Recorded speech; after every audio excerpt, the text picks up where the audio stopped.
Hi everybody, it's me, Caitlin.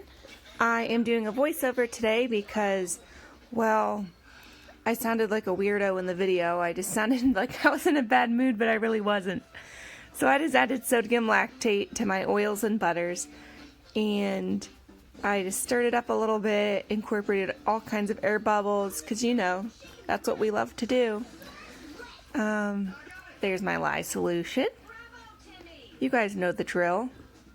If you hear anything in the background, that's some cartoons. It's the next day in the morning, and the kids are watching cartoons right now, so there's that. Okay, so I'm looking for a whisk right now because my niece was over and she was playing with my stuff and I couldn't find my whisk, so there, I found it. So I am actually just going to whisk it until it's well incorporated, and then I'm going to separate it into a few different bowls because it's going to be a layered soap and I didn't want it to set up too fast because this is a chocolate mint fragrance oil. It's a fragrance oil essential oil blend, and I didn't want it to accelerate too much, and also I was using cocoa powder in it, so yeah. So right there I was just separating them into 3 bowls. This one is the first layer, which is going to be cocoa powder mixed with olive oil, and that is the fragrance oil. I got the fragrance oil from a local soap maker who has a business, and she was doing away with her fragrances in her soaps, so she was selling her whole stash of fragrance oils and she switched over to essential oils. And when I was buying it, her one employee, I asked about the fragrance oil, like if she knew if it accelerated or anything. She was, "Oh, I don't know anything about fragrance oils. All I know is they're not as good as essential oils and they're toxic and all this stuff." And I'm like, I'm sitting here buying fragrance oil from you and you're telling me that they're horrible and toxic and that people shouldn't use them. But anyways, I was like, that's not very good customer service. If you're trying to sell something, you just keep your mouth shut, especially if you just said you don't know anything about the topic, but then you're going to sit there and talk about it. But anyways, people don't realize that essential oils could be toxic. Just because something's natural doesn't mean that it's the best. Example, poison ivy. That's natural, but that doesn't mean it's good. Bee stings. Those are natural, but doesn't mean it's good.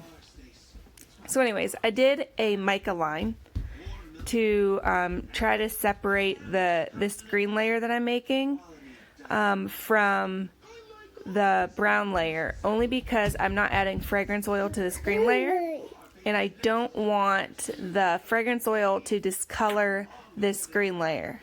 So I was hoping that the mica line would kind of prevent that. So we'll see in the future. Hi, Jane Jane. So that's a beautiful color there. Has little flecks of gold in it. Hi.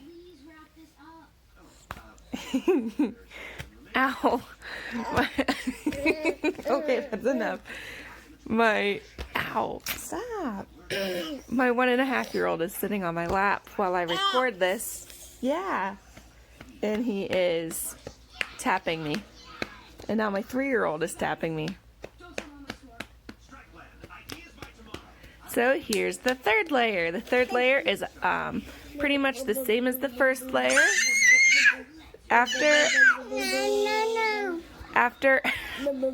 I mix everything up, I do stick blend each layer until a light trace. This last layer, something happens. The oil separated, so I don't know.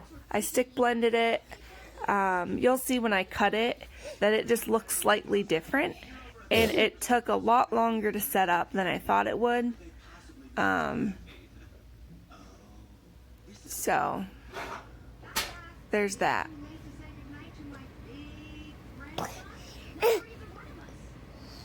And there's the top layer. Even when I'm going to add a mica drizzle to the top with olive oil and mica, you're going to see that the oil disperses kind of crazy like. So that was like my first indicator that something wasn't right. See how it just kind of like bursts out? I don't know what in the world happened. So I was like, well, let's try to fix this, and it ended up looking a mess anyways, so whatever. Alrighty, and here's the cut. So that top layer looks like it separated a bit. It's a little bit, I don't know, it's just weird looking compared to the bottom layer. And you don't really see the mica line too much, but that's okay. They're really just there to protect the green from discoloring. So I'm going to go ahead and cut all of these bars. And the soap came out how I wanted it to come out design-wise. But like I said, that top layer, something happened. I didn't stick blend it long enough or something. And the oils just kind of were sitting on top of the soap, and then me adding that mica drizzle didn't help the situation at all. And this was actually super soft to cut. It was like mush. Like softer than butter. Room temperature butter. But anyways, so this mold gives you 4 bars of soap that are about 1.25 inches thick, which is nice if you don't want to make a lot of bars, or if you're trying to do a sample batch to check out a fragrance oil. But anyways, I'm going to go ahead and show you the final bar here. You could kind of see the separation in that top layer and how solid the bottom layer is. I don't know. But we'll see how it cures out. We'll see how it discolors. And I guess I'll see you in my next video. Alright guys, thank you for watching and putting up with all of the wildness at my house. Alright, bye.